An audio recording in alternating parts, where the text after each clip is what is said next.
Hi, I'm Ruth Molman from the Historical District Commission of Farmington Hills. We are celebrating the presentation by the state of Michigan of the 3 buildings that are not only significant to our Farmington history, but are significant to the state of Michigan. There are 5 buildings that are historically significant in Heritage Park.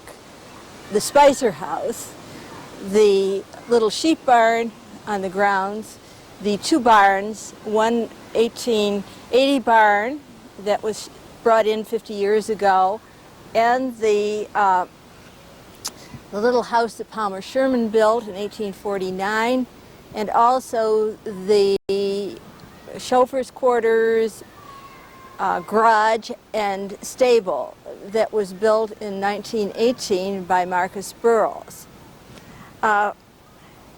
Michigan was open to settlement after the War of 1812, and the Botsfords had control of this lovely property, selling it off and back and forth between the family for about 20-30 years. Then the property was settled by a man named Palmer Sherman, who built a little house that is now used as was used by Luman Goodnar for his servants' quarters later. Luman Goodnar was a Detroit attorney who came out to Farmington as a summer home in 1916 and discovered that because of the automobile, he could have it all. He could live in the country, work in the city, and even educate his daughter at the schools in Detroit, the private schools. Mr. Luman Goodnar's wife was related to one of the Grays, who was the first president of Ford Motor, and Mr. Gray and his wife Martha, David Gray and his wife Martha, built this beautiful house as a summer residence.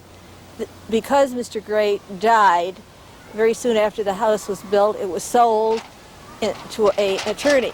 Then came along the Great Depression, and Mr. Nash could not make the payments on the house. The house reverted to the Grays, who then gave it to Ellie Spicer as a wedding present in 1935. She lived here and raised her children here, and had a farmer that farmed the land while she did all her socialite things and worked as an artist. And it is one of the most beautiful properties that we have. Now Farmington Hills, people enjoy this. There's always an artist drawing here. And the work of Marcus Burroughs in building the addition to the Longacres house, the stables, and the beautiful Spicer house is a work of a master. Not only do I say this, the state says it too. So it makes it extremely special. And Nick Spicer is with me today to reminisce a little bit about what it was like to live here as a young boy and a young man. We had a country home for the summer up there. It's now the community center. And he decided to enlarge the home and move here on a permanent basis around 1918. So he and his 3 children and wife moved here. And around that same time, he persuaded several of his clients and friends to purchase contiguous property.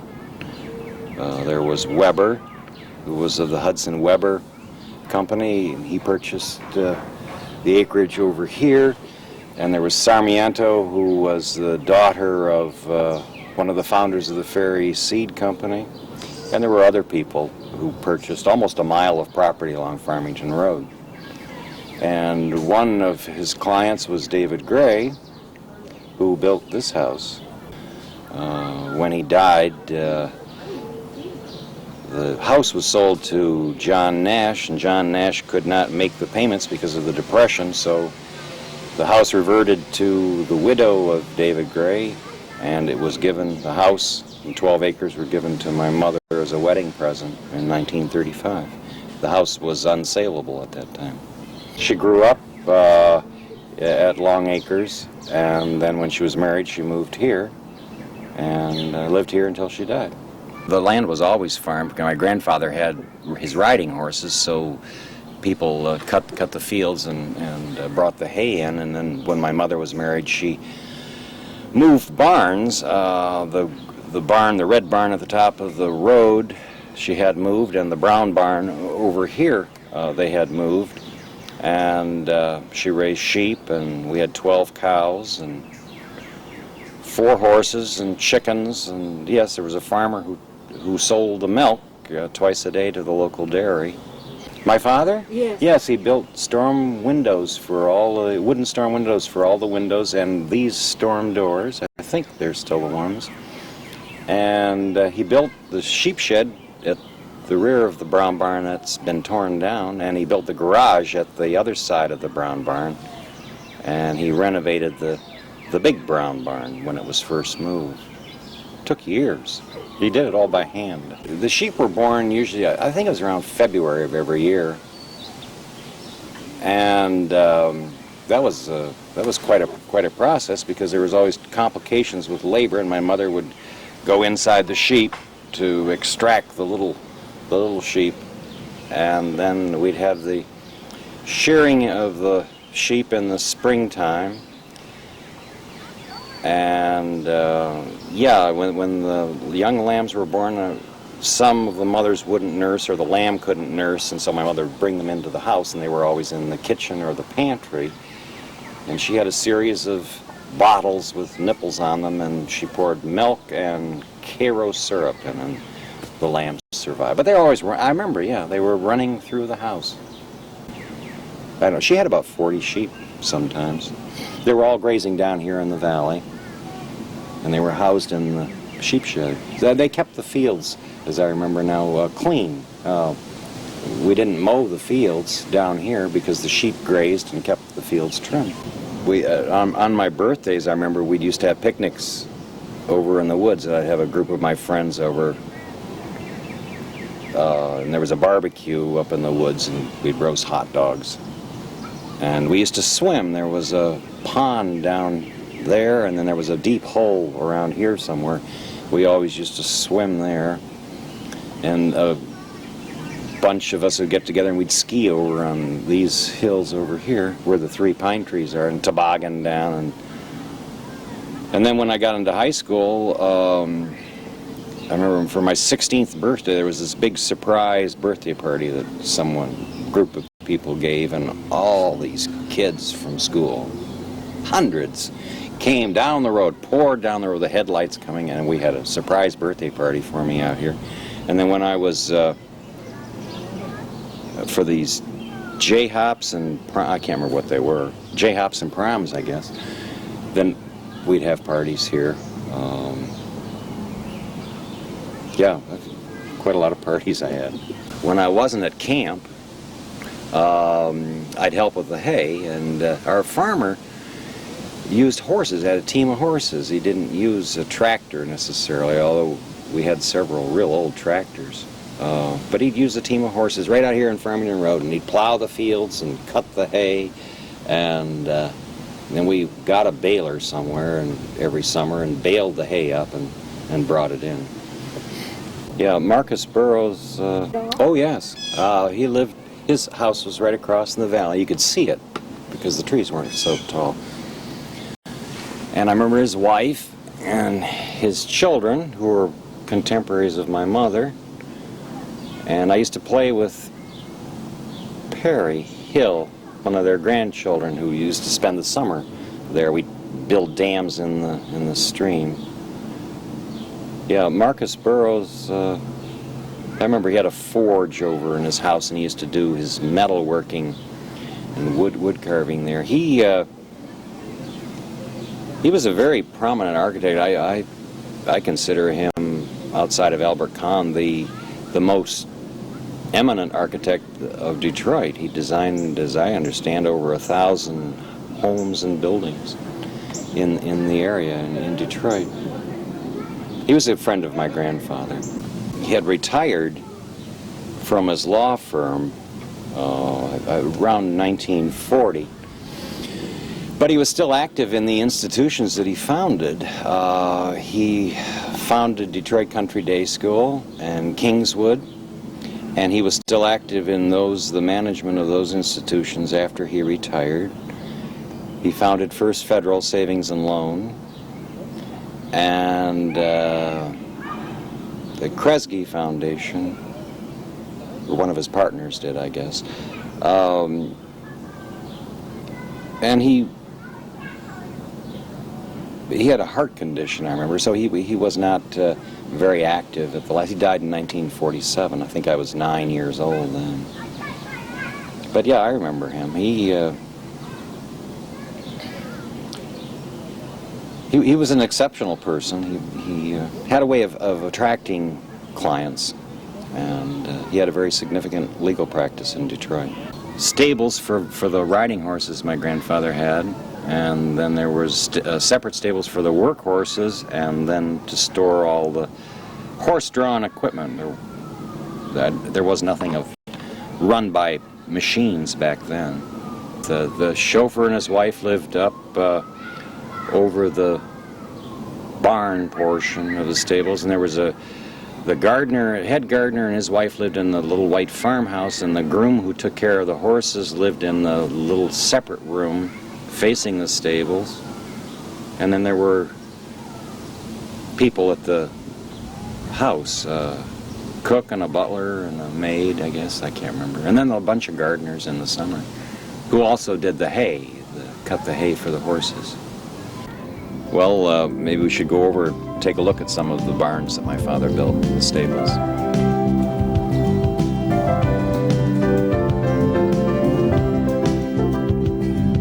This right here, my father built a little tiny playhouse for my sister. It was painted red, and it was her dollhouse or something.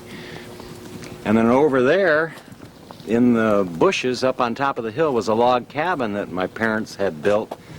It was the same as the log cabin that my mother had up at the community house, and that was my playhouse. It had a fireplace, as I remember. Stove, I guess it was inside. Well, your mother's log cabin is still there at the community center. Yeah, it was the same type. That was her playhouse, I remember. Is there anything left in it, or is it just empty? No. She had that's the one with the fireplace. The one at my grandmother's house had a fireplace in it. And these are the barns. My parents had this barn moved. The center. The center part. barn. Yeah, and I remember his remodeling this. He put this little door in just so we could get the lawn equipment out. And then he cut this little door into the big door so we wouldn't have to open all the big doors just to get in, to walk in. Now what about this section?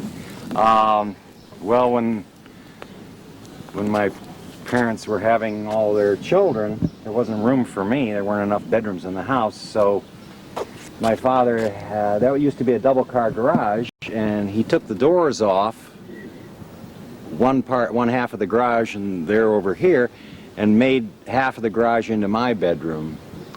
And then he built this garage for my mother's car and the tractors that we had, this garage. He designed it and built it by himself. Oh, this is the sheep barn that your father worked at. Now, where did they find this? I don't know, in the township, and they had it moved. But yeah, I remember these old beams. My father just scoured the city dumps in Detroit to come up with things for the barn. There used to be a big staircase here he found from some building, and it was quite wide, and it went up here, and it was a self-contained staircase he found. He just put it in, and there's another one there, and we used to have a ladder here. I remember it was just a peg ladder to get up. We stored the hay for the sheep here and in here, and then he had a door here that was a trap door that collapsed that down that way on hinges at the bottom, and we used to slide the hay down here to fill the troughs for the sheep. And these, of course, are doors. It was a drive-through barn, I remember that. Both double doors. And over here was a bunch of wood, and there was some doors here that used to come down. They were to feed the cows when the barn was, before we had it moved. There must have been cows on the other side because of the trap doors here. He had a wooden floor. All this was built up quite high, and there was a trap door right about here that he built, and all of us kids would use the trap door and scurry around under the barn. And over here we had, this was, I guess we had all our lawn equipment and junk and my father's tools and everything. And yeah. Those look like tree trunks. Oh, yes. Yeah, oh, I remember those. Yes, they are. It looks like there's some very old parts to this building. Yeah, these beams, and I guess these tree trunks. And look at the boards that the floor is. They're so thick. Oh, and yes, there's a door over here. I remember this little tiny door to get into the garage that he built, but that was here before. I don't know what that was for. I can't remember.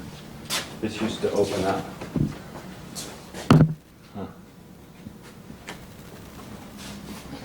It's marvelous the way they've recycled this so that the children can use it now.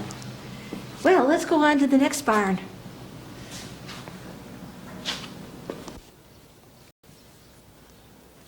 Where are we going to talk? Let's head over to the barn and we can take a look at what they've done with that. Okay. The cow barn. The cow barn. I like the paint job. I think it looked pretty neat. Was it always red? Well, she had different colors every time it was repainted. I suppose it was painted every 10 years. Yeah, it used to be red at one time. Then it was white, and it was gray, and it was white again. It has a tin roof on it and a halo, or a silo. Did you used to fill the silo? What did you fill it with? Yeah, when I was little, it was a wooden silo. What do you call this? Vertical boards held together with wire hoops. And that blew down during a tremendous windstorm. Well, Late 40s, I guess, and then they put the cement one up. Yeah, the corn was cut in the fields and then smashed with a machine and shot into the top. One of those goosenecks machine, and that fed the cows in the winter, along with hay. How about the horses? Did they get oats or? They got oats. I guess my mother bought those. I can't remember. And of course the hay from the fields. And there were tremendous hay fields down along Farmington Road up until the valley, stretching from the road to the valley. And but alfalfa, I remember, the smell of alfalfa and clover and the wheat. And the way we farmed was to rotate the crops so that the soil wouldn't be depleted unnecessarily from one crop. And the fields were always being plowed and tilled and reseeded. But that was the purpose of the fields, was to feed the sheep and the cows and the horses. What about that other little shed? Was that part of your... The milking, yeah, that was to process the milk. It had to be refrigerated and cooled. And it was sold twice a day to the local dairy. I think it was Himmelsbach, the dairy in town. And then later on it was one of the larger dairies that bought the milk. We used to ski over there where those 3 pine trees are. That's a very, very nice hill, very steep on the other side going down toward the river for our skiing. And I remember the cows, the parade of the 12 cows marching from the barn early in the morning, one after another, single file down the lane to the creek, and they would graze at the base of the creek all day long and then come back at night.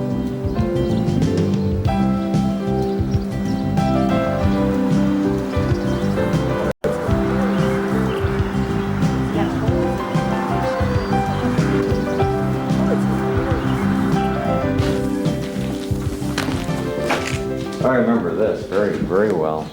The farmer that we had milked by hand. He didn't have a milking machine, although The previous, yes, here are the air pipes for the milking machine. They're all here. And the previous farmer had the milker that was run with the air pipes. And it would suck the cow's udders. But the last farmer we had did it by hand. And I can still remember him on his little three-legged stool sitting, his little bald head and white hair, milking each cow. God. And the bull was out here. That was the bull pen. And there's the pump in there, pump room. But the cows would all be stanchioned in here, in these various stanchions, and they would allow them to lie down at night and rise up to be milked. And there were 12 of them, Holsteins. They were white and black. The construction of this building is interesting. They have the hand-hewn beams here, and Yeah. the trees here have the bark right on them. Yeah, I don't know whether they came with the barn. I suppose they did. But the barn was moved by hand in total. And then here was where the manure and urine collected, and I remember shoveling this out once in a while. I remember shoveling the sheep manure out too. That was a burdensome. Here's the silo. Yeah. The silo opening is in here. There used to be an open door here.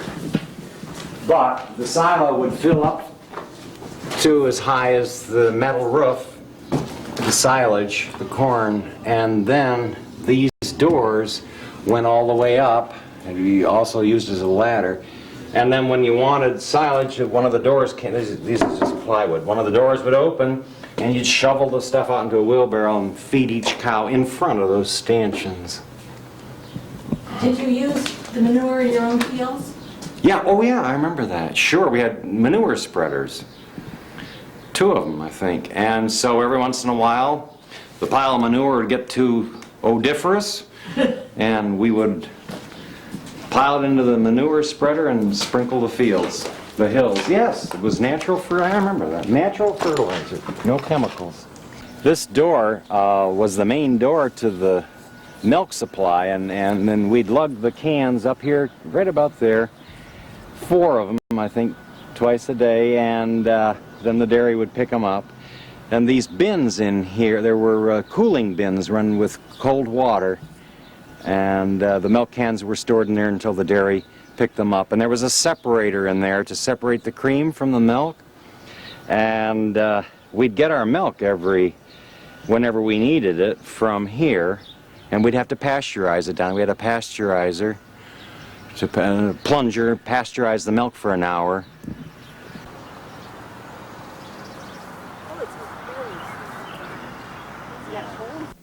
Oh, this is the milk, the ice box from my mother's house. It was in the kitchen, run by ice. I remember we had big blocks of ice here, and the food was in these 3 bins, and then they had it electrified.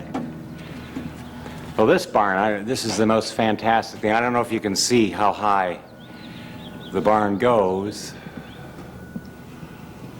There used to be, I don't know if it's still here. Oh, there it is, the old hay thing that would pull with oh, there's the rope too. You'd pull it to the center and yank it, and then it would drop down, and the tweezers would come and pick up 3 or 4 bales of hay at a time. You'd pull it back up and traverse it into one of the storage lofts.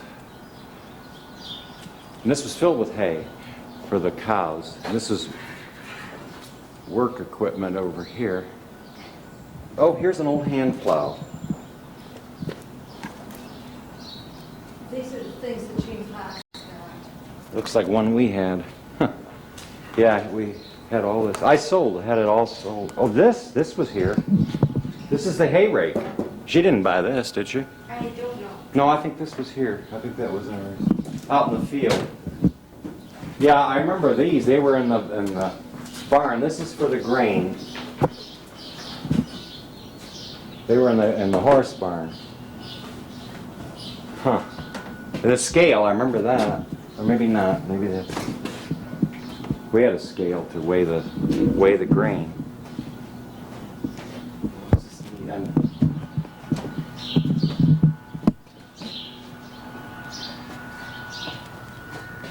we had a lawnmower that looked like this to do one of the first gasoline-run lawnmowers. And look at the large wash tubs. That's ours. That's our old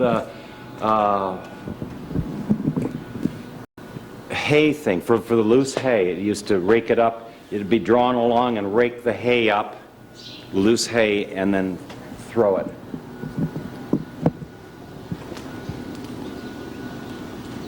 This is ours. I remember the disc for the fields. And the old, that too, that tiller for the fields.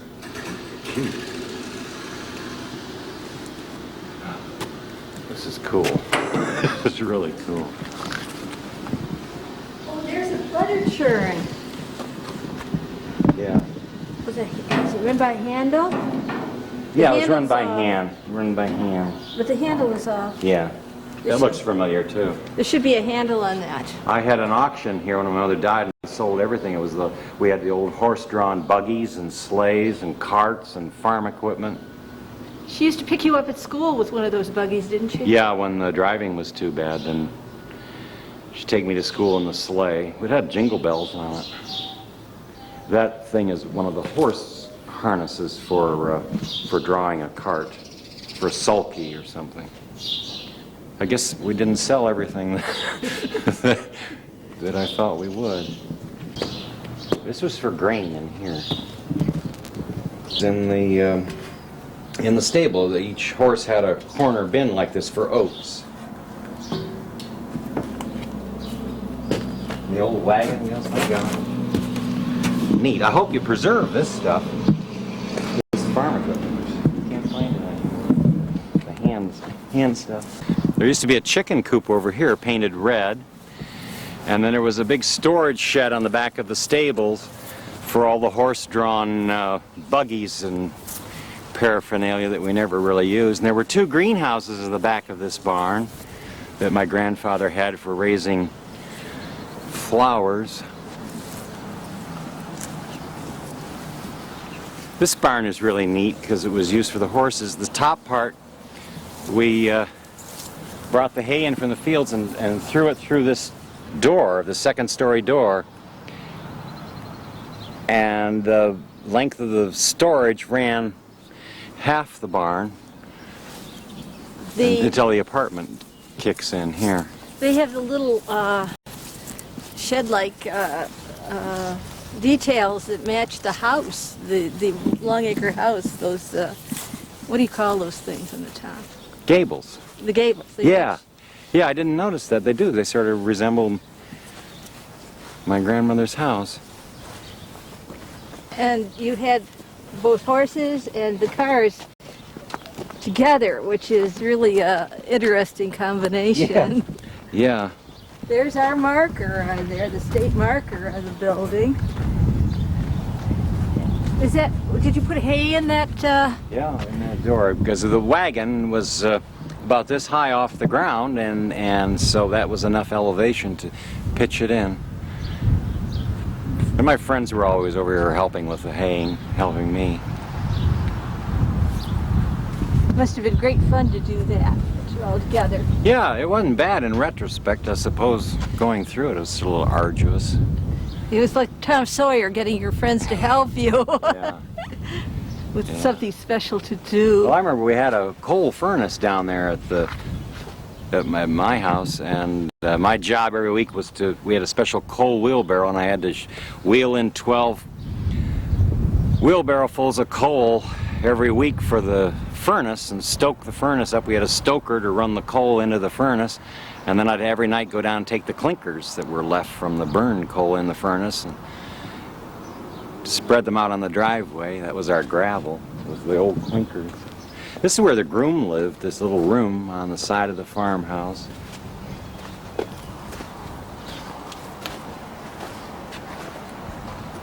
Well, this is where we kept our riding horses. Oh yeah, gosh. Prince, our old horse, he lived to age 40, which was over 100 years old. One of the oldest horse that I know of. He was stabled here, and there was Paint Girl here, and Penny, and Vicky. There were 4 horses. Those metal tubs that I showed you in the cow barn, they see the marker where it used to be? Right there in the corner for the oats. And these wire things on the walls were for hay. Watch your step. That's right. Were for the hay. You put the hay in here for the horse. And they nibble his oats from the bin. And the windows would open to give him air. And the bars, oh yeah. God, oh, the door's gone. Probably around somewhere. There's one door left. These were to hang the blankets on, the horse blankets. Yeah, there's one of the doors. And then it was oh yeah, it's still here. Oh, God, the old pump. Well, it was a different one then. It had a huge handle on it, and you'd have to hand pump the water to feed the horses. Here, this is the bridle room. All my mother's riding saddles and bridle, reins and harnesses and everything were stored in here. And these were where the workhorses were kept. There were 2 Belgian workhorses, and there was a wall, and then the gate. The Belgian workhorses are the ones with those big feet? Yeah, the great, huge, like a Clydesdale. And then these holes in the ceiling, there's one here and there's one in the main stable were for dropping the hay down from the hayloft. You drop it down, and it's like a laundry chute.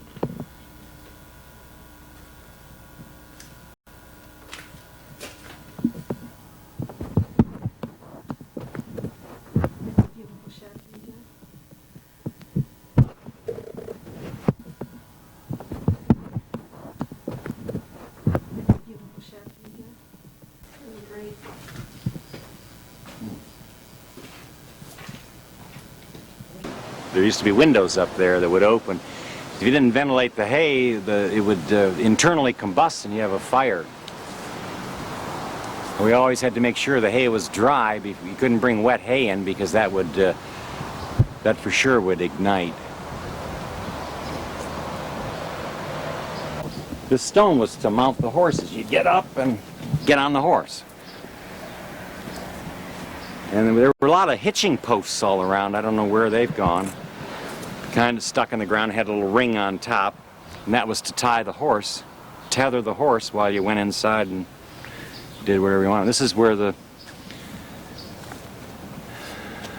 farmer lived. Yeah, it was where Palmer Sherman lived when he took part in the Underground Railroad. It was right in that little house. Yeah, well, the house used to be up by my grandfather's, much closer. And then when my grandfather moved here, he had the house moved to the edge of his property. This stone wall delineates my grandfather's original property. And the other half he bought with Theodore Hinchman that goes down, including my mother's house. That's the end of that property. That was Theodore Hinchman, and he was the founder of Smith, Hinchman and Grills. And then Theodore Hinchman didn't want his property anymore, so my grandfather bought the whole thing. That wall was done by a stonemason in Farmington, Mr. Mahoney. Yeah, there were probably 3 of them that built the wall. When they moved here, it was a white picket fence with stone columns, and then a span of white picket fence. I have a picture of that. Then he decided to put the whole stone wall up because it was sort of unique, and he had big wrought iron gates there at the entrance. Show us where the cars were kept. My grandfather's cars? Yes, They were please. right here, in this part. This is their garage. And this is the apartment upstairs. Where was the driveway? I don't know what this... This is a situation.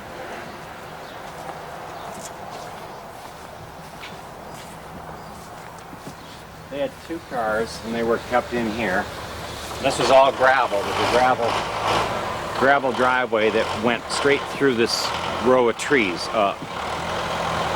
There was a hitching post over here. The tennis courts are over here somewhere. I don't know where. They're right there, I guess. And there were 2 greenhouses. Well, you can see the foundation. There's a greenhouse. They were right right here at the edge of the barn, and they went out. Well, Nick, what do you think of the property now? Well, I'm very impressed. It's, as I said before, it's the most beautiful property I know of anywhere. And I'm just very appreciative that it's been preserved and maintained with such care. You know, you look into the valley, and that is to me the most impressive spot. The trees are always moving with the wind, and the colors are always changing. And down at the bottom is the river, and then the cliffs, the hills rise into the sky, and the trees on top. It's just beautiful.